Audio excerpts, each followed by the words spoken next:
हर जवान यही चाहता है कि मेरे देश की सेना की इज्जत सबसे ऊपर हो, लेकिन ये कब तक बर्दाश्त करते रहेंगे। अब बात सिर्फ सहायक ड्यूटी तक सीमित नहीं रही, बहुत कुछ गलत हो रहा है। जवानों को सुविधा तो बहुत कुछ दी जाती है, लेकिन ये सब दिखावा है।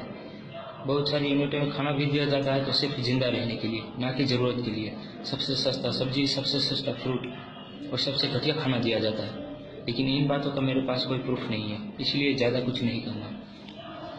आज मैं बात करूंगा सहायक ड्यूटी की। सेना के कुछ ऑफिसरों ने अपने जवानों को अपना गुलाम समझ के रखा है और जवानों को सब कुछ मजबूरी में करना पड़ता है, और जो मुंह खोलता है वो मारा जाता है, क्योंकि सेना का संविधान बहुत ही टफ है।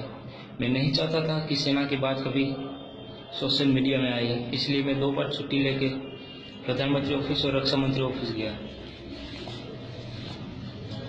21 जनवरी 2016 प्रधानमंत्री ऑफिस। जब रिप्लाई आया तो डिसिप्लिन एक्शन का केस चलाया गया। 2 बार कोर्ट ऑफ इंक्वायरी बिठाई गई। 1 साल तक मुझे हरासमेंट किया गया, फिर भी मैं चुप रहा। तो फिर से छुट्टी लेके दिल्ली गया 18 जनवरी 2017 को सेना भवन, लेकिन किसी ने अंदर नहीं जाने दिए। फिर एक लेटर लिखा जनरल बिपिन रावत साहब को, लेकिन कोई जवाब नहीं आया। हम लोग किसी भी ड्यूटी करने से मना करते हैं या कोई कानून तोड़ते हैं तो तुरंत पनिशमेंट दिया जाता है, लेकिन जब अधिकारी लोग सारे आम कानून तोड़ते हैं तो क्या उनके लिए कोई कायदा कानून नहीं है। पूरी सेना गलत नहीं है, लेकिन कुछ ऑफिसरों की वजह से पूरी सेना पे कीचड़ उछलता है। हमें दुख होता है कि दुश्मनों की बजाय हमें अंदर ही अंदर आपस में अपनों से लड़ना पड़ता है। ये बात सच है कि इसके बदले हम ड्यूटी के बदले में हम पगार लेते हैं, लेकिन हम अपनी ज़िंदगी का सबसे अहम समय हम सेना को अर्पित करते हैं। लेकिन अब यह संघर्ष ज़्यादा वक्त नहीं करना पड़ेगा, थोड़ी देर लगे सही, लेकिन सेना में सुधार जरूर आएगा, चाहे इसके लिए कुछ भी करना पड़े।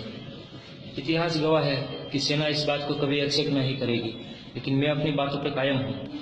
आज मैं जा रहा हूँ प्रधानमंत्री जी और रक्षा मंत्री जी के ऑफिस में, और ये सारे लेटर मैं मीडिया के जरिए आप तक पहुँचाऊँगा। मैं एक सवाल पूछना चाहता हूँ देश की जनता से और सरकार से, कि आज तक की सरकारें वाकई इस बात से अनजान रही है या जानबूझ के हमारी बातों को नज़रअंदाज किया जाता है। मैं आपके जवाब का इंतज़ार करूँगा। अगर कुछ बुरा लगा हो तो माफ़ करना, और सरकार से मेरा अनुरोध है कि अगर इस केस की जांच करवाना चाहते हो तो सारे अधिकारी सेना से ना हो।